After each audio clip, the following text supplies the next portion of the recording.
Now, what should you plant in your hunting plots? Well, let's define what a hunting plot is in the first place. First, a hunting plot you should be able to get in and out without spooking your deer in the stand location or blind that might be on the plot. You're just looking at a short window of movement. What I mean by that is the hunting plot is positioned so that you're watching deer come from bedding, go through the hunting plot and go to a better, bigger plot. Over here we actually have corn in a plot that we have, and then big open ag fields out here. So the deer are just funneling through this to get to the bigger plot or just go straight to the ag.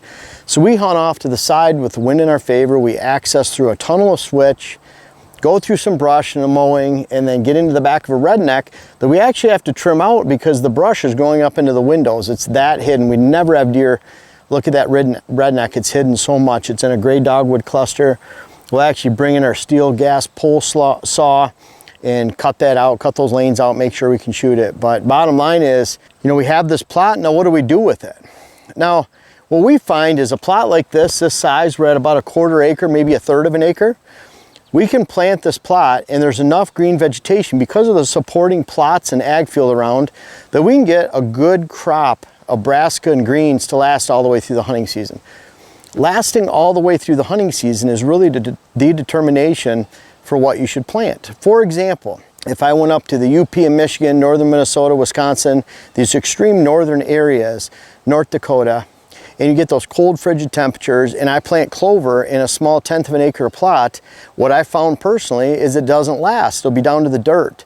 And so when I'm trying to hunt in November, there's no appreciable food source, and that's not a hunting plot. That doesn't make it. What I started migrating to over the 2000s was going from clover in the UP in Michigan to using layered rye. So layered rye I found it grew the fastest and germinated in the coldest temperatures and was the least soil specific out of any kind of food plot seed you could plant. So what I like to do is layer it about a week early. So let's say my first frost date was middle of September. I'd back up to about 4 weeks prior. So that'd be middle of August. I'd plant 100 pounds. I'd wait 3 weeks to 4 weeks, plant another 100 pounds. When I got to the end of September, I put out another 100 pounds. I call that layering.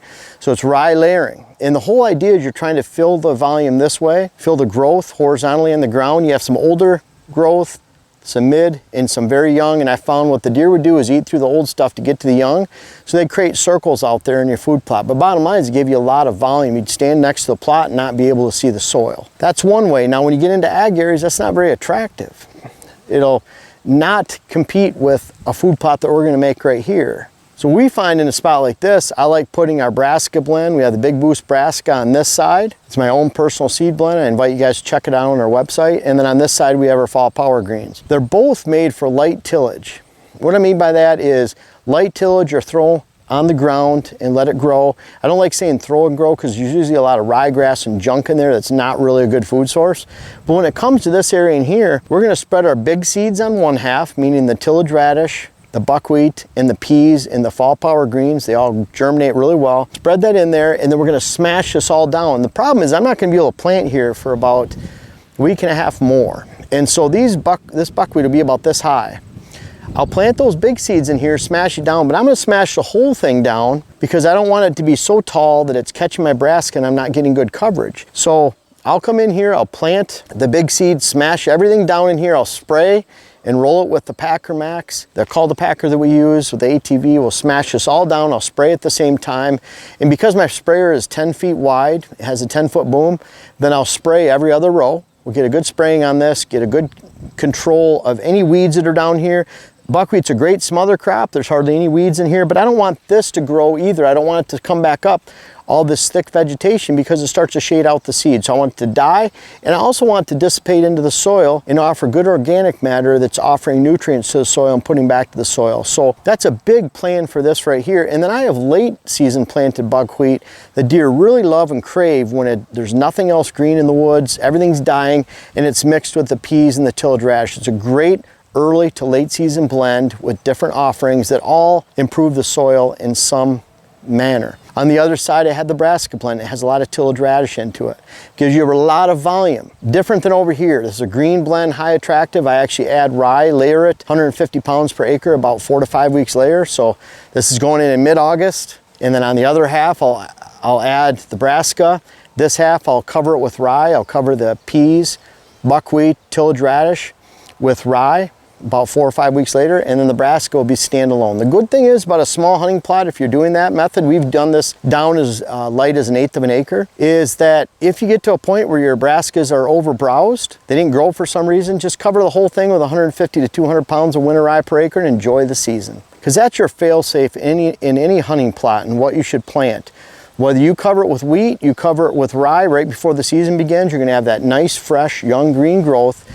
You're covering a food plot that was already growing, hopefully a little bit of volume left, and then you're adding a lot of volume going right into the hunting season of a low, lush crop that deer crave. So what to plant? Something green that lasts the season. That couldn't be, you know, any easier to state, but at the same time it can be very complex. For example, areas of Kentucky, West Virginia, Tennessee, even Oklahoma, going over to North Carolina, maybe even South Carolina, you can get away with some really good clover perennials that, because you're not getting that frost and freeze in mid to early to late September, mid to early October, then you have enough volume to last the entire season, because you're just not getting that die off on that clover where it actually stops growing until the spring months. We get that clover to stop growing here, and so we have a big problem with that, planting clover in small hunting plots, just for the fact that we can't get that volume and keep that volume all the way through the season. In your location, down in Kentucky, southern Kentucky, clover might be a great answer, depending on the other complexities of summer food sources and what you have going on in your land. Hopefully you can determine that by what you need, looking at a lot of our YouTube videos. But when it comes to planting in general, you want something green, the most attraction you can get, that lasts the longest in the season. That's your answer. And in this case, we're splitting these plots. A lot of times people say, what's the size of the plot that you would split? I would literally go down to about 1/8 of an acre, 1/10 of an acre, plant both sides like I normally do, especially when they have the complement of other larger food sources around, and then always look at saving that with rye or wheat and enjoying the season in that small hunting plot. But again, backing up to what we talked about first, regardless of what you plant, it's not a hunting plot unless it's a pass-through and unless you can get in and out of your stand without spooking deer. This meets all that criteria. End of September last year, we had Leo, a fireman from Ann Arbor, Michigan. We had the privilege of spending a few days hunting out here with him, and then he unfortunately missed Lucky, a big buck we have that made it through the season. We can't wait to see him this year. But Lucky was a regular in this plot. Leo had an opportunity, I'm right out of the redneck right here in a just typical, it's actually a little warm, but a typical early season fashion where that buck was just traveling through. And so for that, we call this Leo's plot, Leo's blind. You know, that's the first time we were using that plot in blind, so I think that name will stick. Dylan, you like that? Leo's plot? We always refer to it as Leo's plot, Leo's blind, so that narrows it down for us. We're pretty simple when it comes to naming things, but we have all the ingredients that sets this table for a food plot, and then we just need to plant it. And we do so by putting those 2 greens on both sides. They can work great. If you're interested in those 2 greens, check out my website, whitetailhabitatsolutions.com. We have hats, books, web classes, and of course, food plot seed. And we really appreciate you checking out. We're working drastically to lower those prices for next year substantially. We can't wait to offer those savings to you, but for now, we thank all of you that have supported our mission of bringing our food plot seed company to fruition, and we really appreciate your support. Thanks for watching, and I hope you have true hunting plots this year, because they are a lot of fun watching those deer pass through on the way to something else, getting that little glimpse, that little intimate glimpse into their world as they pass through, eating some good munchies on the way to something else after dark, while you can watch them, choose to shoot them or not, and have a great hunt during the early season. It's one of my favorite places to sit in the early season, and this spot will be no exception this year. And we have another hunt winner. We can't wait to have that hunt winner come out here this year. That was through the Camp Kicking Bear charity event, and we have another winner this year. Can't wait for him to come out and hunt, and we'll bring that to you too this season. And hope you enjoy your hunting plots, because when you put this much time and effort into it and you see this kind of growth, even just with the buckwheat where we're trying to improve the soil, it can be very rewarding, and I hope you get to experience that this fall. Folks, I want to make sure you check out my web class video series, whether it's how to design your food plot program or how to design your property in general. And we have a new one coming out that'll be how to hunt the rut. But these bucks back here are a testament. Some of these bucks go back to 93. They're even in different states. I urge you to check out those web classes that you can help yourself, help your land, help your hunt. The link is in the description. And also for those that have tried them out, I encourage you to offer some feedback in the comments below. Thank you.